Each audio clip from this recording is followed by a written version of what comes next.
সরকারি চাকরিজীবীদের বেতন বাড়লে কি শুধু কয়েক লাখ মানুষের ভাগ্য বদলায়, নাকি পুরো দেশের অর্থনীতির মোড় ঘুরে যায়? যখন হাজার হাজার কোটি টাকা একযোগে বাজারে প্রবেশ করে, তখন তার ধাক্কা কি জিডিপিকে উপড়ে টেনে তোলে, নাকি মূল্যস্ফীতির আগুনে সাধারণ মানুষের পকেট পুড়িয়ে দেয়? বেতন বৃদ্ধির এই ইকোনমিক চেইন রিয়াকশন কিভাবে আপনার জীবনের উপর প্রভাব ফেলছে তা কি জানেন? অর্থনীতির এই রোমাঞ্চকর রহস্য উন্মোচন করতে ভিডিওটি শেষ পর্যন্ত দেখুন।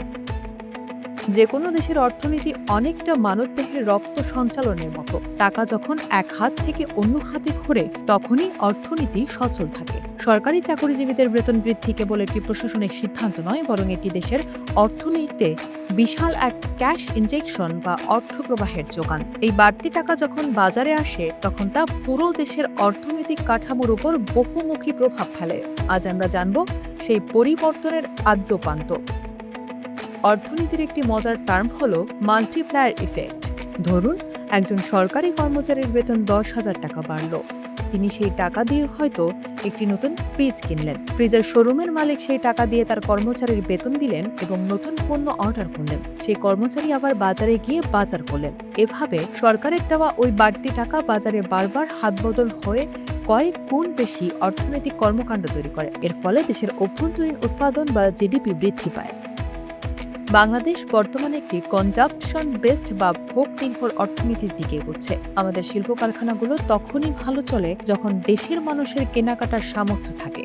সরকারি চাকরিজীবীদের বেতন বাড়লে ইলেকট্রনিক্স, অটোমোবাইল এবং কনজিউমার ডিউরেবল পণ্যের চাহিদা বেড়ে যায়। এই বাড়তি চাহিদা দেশীয় শিল্প মালিকদের বিনিয়োগ বাড়াতে উৎসাহিত করে, যা নতুন কর্মসংস্থান সৃষ্টির পথ প্রশস্ত করে। বেতন বাড়লে অর্থনীতির সবটাই কি ইতিবাচক? উত্তর হলো না। মুদ্রার একটি উল্টো পিঠো আছে, যার নাম ইনফ্লেশন বা মুদ্রাস্ফীতি। যখন মানুষের হাতে প্রচুর টাকা থাকে কিন্তু সেই তুলনায় বাজারে পণ্য সরবরাহ বাড়ে না, তখন জিনিসের দাম বেড়ে যায়। এছাড়া বেতন বাড়ার মানসিকতাকে পুঁজি করে অসাধু সিন্ডিকেটগুলো কৃত্রিমভাবে দাম বাড়িয়ে দেয়। এতে যারা সরকারি চাকরি করেন না বা সীমিত আয়ের মানুষ, তারা চরম সংকটে পড়েন। অর্থনীতির ভারসাম্য রক্ষায় এটিই সবচেয়ে বড় চ্যালেঞ্জ।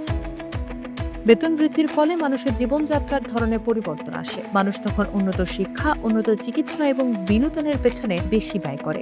এর ফলে বেসরকারি স্কুল, কলেজ, হাসপাতাল এবং পর্যটন খাতের ব্যবসা বাড়ে। যখন একটি বড় জনগোষ্ঠী মানসম্মত সেবা গ্রহণ করতে শুরু করে, তখন পরোক্ষভাবে দেশের মানব সম্পদ উন্নয়নের হারও বৃদ্ধি পায়। এটি দীর্ঘমেয়াদে একটি সমৃদ্ধ জাতি গঠনে সহায়তা করে। সরকারি কর্মচারীদের বেতন সরাসরি ব্যাংক অ্যাকাউন্টের মাধ্যমে দেওয়া হবে। বেতন বাড়লে ব্যাংকিং চ্যানেলে অর্থের প্রবাহ বাড়ে এবং মানুষের সঞ্চয় করার সক্ষমতা বৃদ্ধি পায়। যখন ব্যাংকে আমানত বাড়ে, তখন ব্যাংকগুলো উদ্যোক্তাদের কম সুদে ঋণ দিতে পারে। এই ঋণের টাকা দিয়ে নতুন নতুন কলকারখানা তৈরি হয়, যা দেশের সামগ্রিক অর্থনৈতিক সক্ষমতাকে এক ধাপ উপরে নিয়ে যায়। নতুন পে স্কেল বাস্তবায়নের সাথে সাথে স্মার্ট ইকোনমির লক্ষ্যমাত্রা আরও ত্বরান্বিত হয়। বাড়তি আয়ের ফলে মানুষ এখন নগদ টাকার চেয়ে কার্ড বা মোবাইল ব্যাংকিং এ লেনদেনে বেশি আগ্রহী হচ্ছে। এতে লেনদেনের স্বচ্ছতা আসে এবং সরকারের রাজস্ব বা ট্যাক্স সংগ্রহের পরিমাণ বাড়ে। কালো টাকার প্রভাব কমে এবং অর্থনীতির প্রতিটি টাকা ট্র্যাক করা সহজ হয়। পরিশেষে সরকারি চাকরিজীবীদের বেতন বৃদ্ধি দেশের অর্থনীতিতে একটি ডাবল এজ সোর্ড বা দুধারী তলোয়ারের মতো। সঠিক বাজার ব্যবস্থাপনা ও সরবরাহ নিশ্চিত করতে পারলে এটি হবে উন্নয়নের চাবিকাঠি। আর যদি সিন্ডিকেট নিয়ন্ত্রণে ব্যর্থ হয়, তবে এটি সাধারণ মানুষের জন্য বোঝা হয়ে দাঁড়াতে পারে। তবে সামগ্রিকভাবে একটি শক্তিশালী অভ্যন্তরীণ বাজার গড়তে ক্রয় ক্ষমতা বাড়ানোর বিকল্প নেই।